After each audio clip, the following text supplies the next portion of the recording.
Assalamualaikum warahmatullahi wabarakatuh. Salam sejahtera bagi kita semua.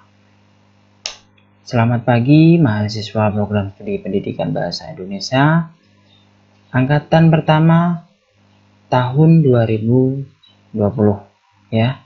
Selamat datang di IKIP PGRI Pontianak dan mengikuti perkuliahan daring ilmu kealaman dasar. Kali ini kita sudah sampai pada pertemuan kedua. Apa saja yang akan kita pelajari? Tolong nanti video ini diperhatikan dari awal hingga akhir, karena nanti akan ada beberapa soal di dalamnya, ya. Kemudian nanti ada juga tugas yang harus kalian lakukan terkait dengan ilmu kealaman dasar.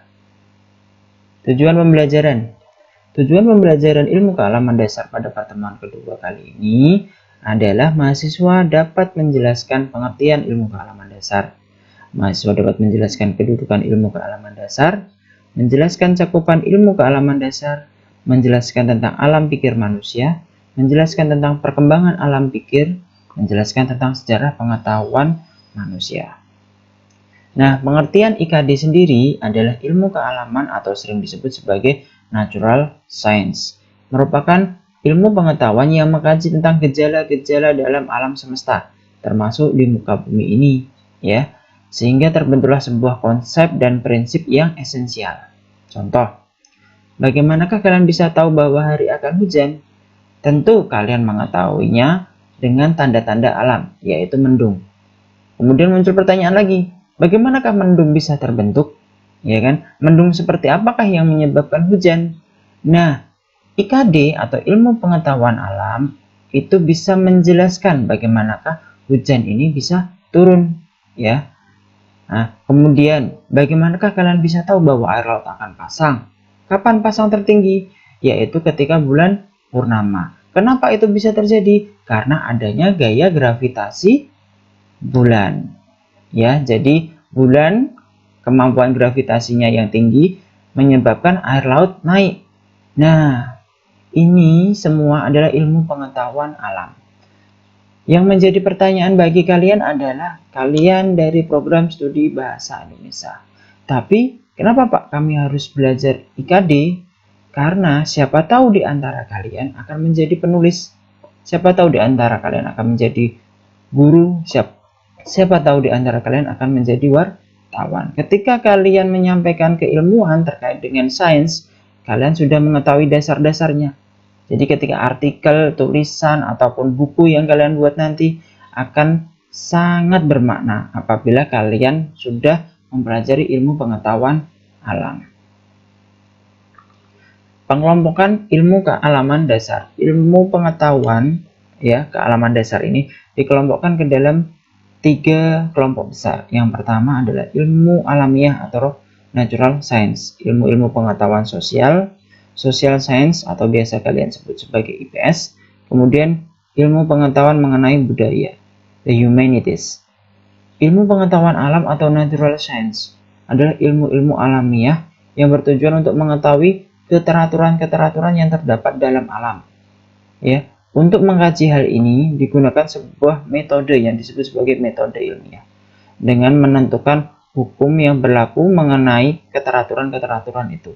Lalu dibuatlah sebuah analisis, ya. Hasil analisis digeneralisasi sehingga diketahui apakah hasilnya ini benar 100% atau tidak, ya.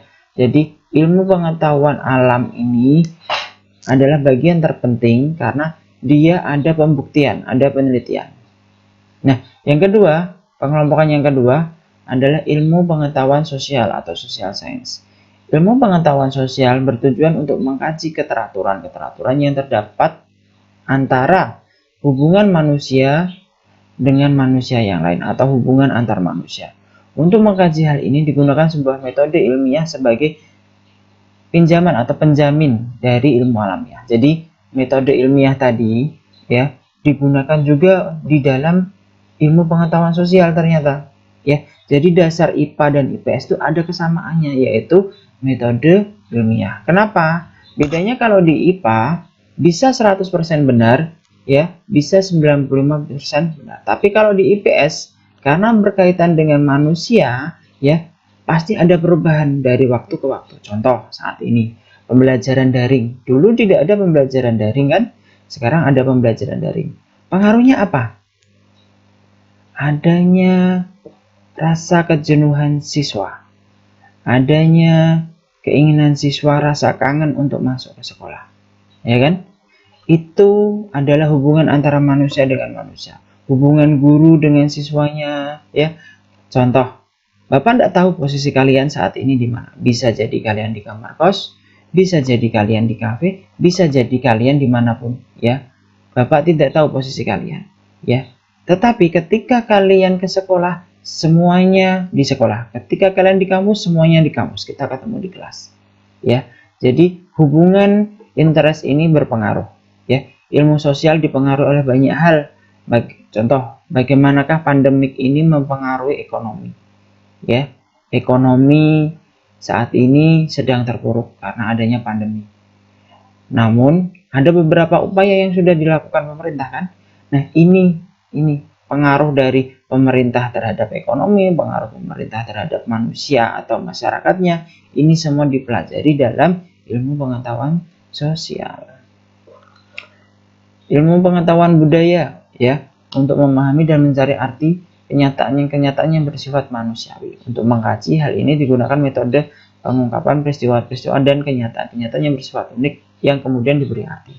Contoh, ya, ada budaya Jawa, ada budaya NTT, ada budaya Melayu, ada budaya Cina, ada budaya Dayak. Ya. Semua kebudayaan ini adalah hal terpenting yang menyebabkan Indonesia ini sangat kaya, ya. Maka pengetahuan tentang budaya ini ketika kalian tulis, karena kalian kan berasal dari program studi bahasa kan, maka ketika kalian menulis ke dalam sebuah tulisan, ya, akan sangat bermakna sekali, akan sangat memberi pengetahuan sekali. Bagaimanakah orang luar negeri bisa mengetahui kebudayaan adat, misalkan adat suku Ahe, bagaimanakah mereka bisa tahu? Ya, tentu dari tulisan kalian, dari bahasa Indonesia kalian ditranslate ke bahasa Inggris, ke bahasa Belanda, ke bahasa Cina, ke bahasa Korea. Efeknya apa nanti? Ketika kalian membuat tulisan tersebut, orang akan berkunjung ke sini, tentu saja pasca corona. Ya, tapi kalau tidak, kenapa tidak dibuat ya virtual? Jadi masyarakat di dunia bisa melihat secara virtual kebudayaan di Kalimantan Barat. Bagaimanakah pernikahan suku Melayu seperti apa? Bagaimanakah pernikahan adat itu seperti apa? Ya, ini contohnya. Kemudian karakteristik manusia, ciri-ciri manusia. Yang pertama, manusia pasti hidup, ya kan, memiliki organ tubuh yang kompleks dan sangat khusus, terutama otak. Ya, otak itu terpenting. Maka ketika sebuah, misalkan seperti Bapak ini melakukan penelitian, ya, ketika saya mengorbankan seekor tikus dalam penelitian, maka bagian pertama yang saya selamatkan adalah otaknya, ya. Baru nanti organ-organ yang lain. Nah, otak ini sangat penting bagi manusia. Inilah yang menyebabkan manusia itu berbeda. Kemudian mengadakan metabolisme pertukaran zat, ya. Jadi kita membutuhkan asupan makanan, kita butuh makan, minum, ya. Kita juga mengeluarkan melalui keringat, kemudian pergi ke toilet. Nah, semua itu adalah metabolisme, itu penting, ya. Memberikan tanggapan terhadap rangsang dari dalam dan dari luar, ya. Ketika misalkan dingin, kita segera menggunakan baju yang tebal. Ketika panas, menggunakan baju yang tipis. Ini adalah tanggapan respon kita. Bagaimanakah potensi tentang perkembangbiakan melalui pernikahan, ya. Kemudian tumbuh dan bergerak aktif, ya, bergerak aktif, ya. Nah, bagaimanakah interaksi dengan lingkungan sekitar, ya. Manusia adalah makhluk yang lemah dibandingkan makhluk yang lain, namun akal budi dan kemampuan kita lah yang kuat sehingga kita bisa mengembangkan teknologi. Bayangkan bagaimana manusia bisa memindahkan gunung, ya. Bisa, ya, dengan cara apa? Menggunakan eskavator, menggunakan peralatan-peralatan yang mereka ciptakan, ya. Contoh, kalian lihat beberapa foto, ya. Misalkan, ya, pertambangan, ya kan? Gunung yang tinggi habis, ya. Kemudian danau-danau yang dulunya dangkal menjadi dalam. Karena apa? Diambil terus pasirnya, ya. Akal budi manusia inilah yang unik yang menyebabkan manusia itu berbeda dari makhluk yang lain. Nah, Mari kita rehat sejenak dan berpikir sejenak. Sebenarnya apakah foto-foto di dalam slide ini mencerminkan manusia? Ya, contoh slide yang pertama, kalian bisa lihat adanya penganiayaan TKI. Penganiayaan TKI ini terjadi tidak hanya di dalam negeri tetapi di luar negeri. Mereka dianggap sebagai budak, padahal mereka memiliki hak dan memiliki juga kewajiban, ya kan? Haknya tidak diberi, tapi suruh melaksanakan kewajibannya terus, ya. Nah, mereka diperas otaknya, diperas tenaganya, ya. Contoh TKI ini karena pandemi, ya, TKI dari Malaysia dipulangkan ke Indonesia, ya. Ada yang bercerita baik, tapi ada juga yang bercerita buruk, ya. Contoh juga kemarin kan, ada pembunuhan ibu dan anak yang di Pontianak itu kan, ya, dilakukan oleh suaminya, ya kan? Nah, itu bagaimana? Apakah itu manusia? Ya, apakah itu memiliki jiwa manusia? Bagaimana hal itu bisa sampai terjadi? Ya, terus ya, yang kasus yang kemarin seorang ustadz lagi ceramah, kemudian tiba-tiba ditikam, ya, orang mengatakan bahwa oh ini orangnya gila, ya. Nah, bagaimanakah ya bisa mengatakan oh gila padahal belum dilakukan tes psikologi, belum dilakukan analisa yang mendalam. Maka manusia harus memanusiakan manusia. Seperti halnya kalian, ya. Kalau kalian mau cepat lulus, ya, janganlah kalian sombong. Jangan kalian menunda-nunda pekerjaan, ya. Misalkan, ya, hari ini konsul dengan dosennya, ya. Setelah itu kalian tunda lagi, seminggu lagi, 2 minggu lagi, 3 minggu. Akhirnya lama kalian bisa lulus, ya. Next. Perkembangan alam pikir manusia. Nah, manusia mempunyai rasa ingin tahu terhadap rahasia alam dan mencoba menjawab dengan menggunakan pengamatan dan penggunaan pengalamannya. Tetapi sering ya tidak merasa puas. Maka manusia-manusia kuno berusaha memuaskan diri mereka dengan membuat jawabannya sendiri. Contoh, mereka menganggap bahwa pelangi itu adalah selendang bidadari yang turun ke bumi. Ketika gunung meletus, mereka mengatakan, oh ini ada yang makhluk ini yang marah, ya kan? Padahal semua itu bisa dijelaskan secara teori sains, ya. Tapi karena manusia zaman dulu, mereka hanya mengaitkan dengan mitos, ya kan? Maka pengetahuan baru yang muncul dari kombinasi antara pengalaman dan kepercayaan disebut sebagai mitos. Cerita-cerita mitos disebut legenda. Ya. Nah, sekarang silahkan kalian tulis di WA grup kalian. Ya, ini ya yang menulis ya tentu akan mendapatkan nilai lebih. Ya, silahkan tulis sebuah judul cerita legenda atau mitos di daerah kalian. Ya, Bapak tunggu di WA grup. Ya, di WA grup. Saya beri waktu 1 menit.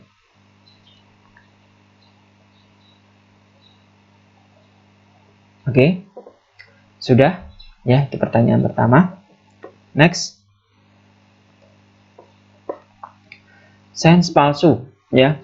Dulu kala, orang Babilonia berpendapat bahwa alam semesta itu sebenarnya adalah setengah bola yang datar. Bayangkan, bumi ini datar, ya.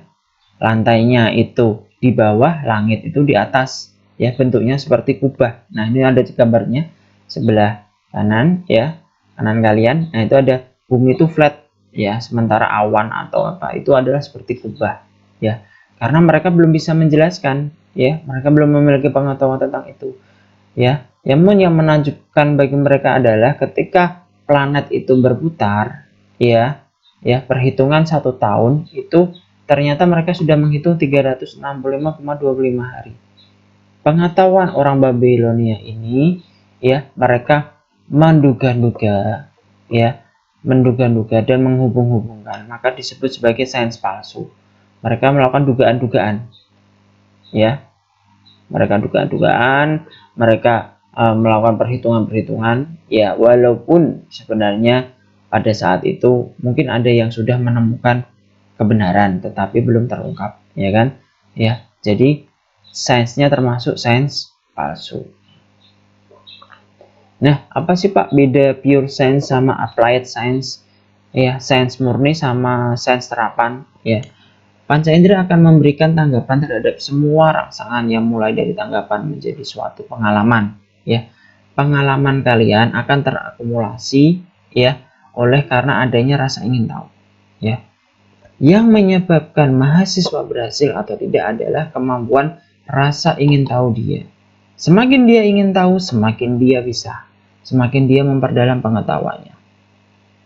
Contoh, saya ingin tahu sebenarnya novel ini nih ceritanya bagaimana. Ya, siapa tokoh utamanya? Bagaimana dia bisa mendapatkan idenya, ya. Kalian ketika rasa ingin tahu kalian muncul, maka kalian mencari jawaban. Nah, inilah bagian terpenting. Kalian akan menemukan pengalaman-pengalaman, ya. Pengalaman ini akan kalian kumpulkan dalam bentuk fakta-fakta, ya. Pengalaman yang terus bertambah tadi akan diwariskan ternyata dari satu generasi ke generasi lain. Nah, kemampuan atau ilmu murni, pengetahuan murni, ya, dan pengetahuan terapan itu berbeda. Pengetahuan murni itu dasarnya, pengetahuan terapan itu aplikasi dari pengetahuan murni. Contoh, ya, pengetahuan murni itu biologi, fisika, kimia. Di biologi kita belajar botani, anatomi, zoologi. Zoologi itu hewan, genetik, ya. Terus marine atau perikanan, kelautan, ya. Nah, kita belajar tentang tumbuhan, kita belajar tentang hewan, ya, tentu berbeda, ya. Tumbuhan bagaimana reproduksinya, membentuk tunas, ya, membentuk biji, disetek, ya kan. Untuk hewan, tidak mungkin mereka disetek kan, ya. Mereka pasti bereproduksi. Apakah bisa membelah diri, apakah dia bertelur, apakah dia beranak, ya. Semua itu dipelajari di ilmu murninya. Fisika, ya, mengenai astronomi, meteorologi, matematik, ya kan, kemudian biofisik, ya. Jadi ada kaitannya biologi sama fisika, geografi sama fisika, astronomi sama fisika, meteorologi sama fisika. Semua itu basicnya juga fisika. Di biologi juga ada fisikanya, di fisika juga ada biologinya, ya. Kimia apalagi, ya, ada biokimia, jelas, ya. Contoh, ya, kalian ingin membuktikan, ya, bagaimana tahu itu mengandung borak atau tidak. Caranya bagaimana? Ya, ketika tahu itu kenyal, dibanting tidak pecah, ya kan? Itu secara simpel. Kemudian kalian berikan kepada kucing atau yang lain yang sudah kalian olah, mereka nggak mau makan. Itu menunjukkan kemungkinan mengandung boraks. Ya, sifat kekenyalannya berbeda.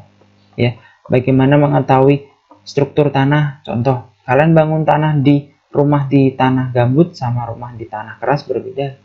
Ya, kontur tanah mempengaruhi. Nah, salah satu aplikasi dari keilmuan tadi, tiga tadi, biologi, fisika, kimia adalah nanoteknologi forensik, ya. Ingat yang kasus bom Bali, kasus pesawat meledak, itu kan hanya meninggalkan kelingking, ya. Kemudian organ-organ apa, ya. Semuanya habis, ya. Kemudian dicarilah keluarganya, ya. Dicari kesamaannya dari DNA-nya. Nah, ini applied science, ya. Medical mikrobiologi, contoh seperti sekarang ini penemuan vaksin, ya kan, ya. Nah, sekarang pertanyaan kedua, apakah hubungan kedua benda ini yang kalian lihat? Tulis jawaban kalian di WA group, ya. Bapak tunggu dalam hitungan 10. 1 2 3 4 5 6 7 8 9 10. Baik semuanya yang sudah menulis di WA group, ya. Berarti kalian mengikuti video yang Bapak sampaikan. Nah, ini dia bagian terakhir kita. Tugas, ya. Karena ini kita kuliah online, Bapak belum bisa bertemu dengan kalian karena kondisi juga pandemi seperti ini. Maka Bapak minta kalian buat paper singkat saja. Silahkan pilih salah satu materi di bawah ini. Bisa mengenai penciptaan manusia, teori evolusi, perkembangan ilmu pengetahuan dan teknologi, agama dan sains, global warming, atau bahaya hoax. Silahkan kalian buat papernya. Pak, tempat saya ini tidak ada internet Pak, saya susah, kadang sinyal juga susah. Bagaimana Pak? Tulis di kertas folio bergaris, tulis di kertas HVS, ya minimal 2 lembar, Pak, kalau folio itu bolak-balik ataukah satu saja? Yang penting 1000 kata, ya 1000 kata. Biasa sih 2 lembar folio itu. Jadi Bapak ingin tahu sebenarnya pengetahuan kalian itu sampai sejauh mana. Pak, saya punya laptop, alhamdulillah. Bagaimana Pak? Tulis di MS Word, ya. Jika kalian menulis, mengetik sama copy paste akan ketahuan. Kenapa? Karena ketika copy paste Bapak sampaikan, ya, tulisannya tidak pasti ada yang kurang tulisannya, nanti fontnya ada yang besar ada yang kecil, ya. Gunakan huruf Times New Roman 12, ya. Kemudian marginnya seperti biasa 433, ya. 4 untuk yang kanan, atas, bawah, kiri 3, ya. Kemudian jangan lupa kalau MS Word diberikan cover. Kalau di kertas hanya cukup kalian tulis nama kalian, kelas kalian, NIM kalian. Di foto semuanya dikumpulkan di Google Classroom. Pak, Google Classroom-nya taunya dari mana? Di dalam WA grup kalian sudah Bapak bagikan kode kelasnya, link kelasnya. Silahkan masuk, ya. Ini tugas dari Bapak, ya. Maksimal dikumpulkan Bapak tunggu 1 minggu. Jadi kita ketemu hari Jumat depan. Tugas ini sudah kalian selesaikan karena tugas berikutnya ataupun materi berikutnya sudah menanti. Semoga semuanya selalu dalam kondisi sehat, ya. Jaga kesehatan, jangan lupa cuci tangan, gunakan masker, ya. Jika kamu bepergian kemanapun, gunakan masker, ya. Hati-hati saat ini virus corona, ya, sudah banyak membunuh orang, sudah banyak juga orang yang terinfeksi, ya. Buat sistem imun diri kalian, buat sistem pertahanan kalian, ya, dengan, ya, makan yang teratur, olahraga yang cukup, ya, tidur yang cukup, ya kan. Kerjakan tugas ini untuk melatih otak kalian jadi kalian selalu berpositif thinking, ya. Jangan berpikir yang negatif, ya kan. Kemudian, ya, selamat berkarya. Wassalamualaikum warahmatullahi wabarakatuh. Sampai jumpa kembali pada pertemuan selanjutnya.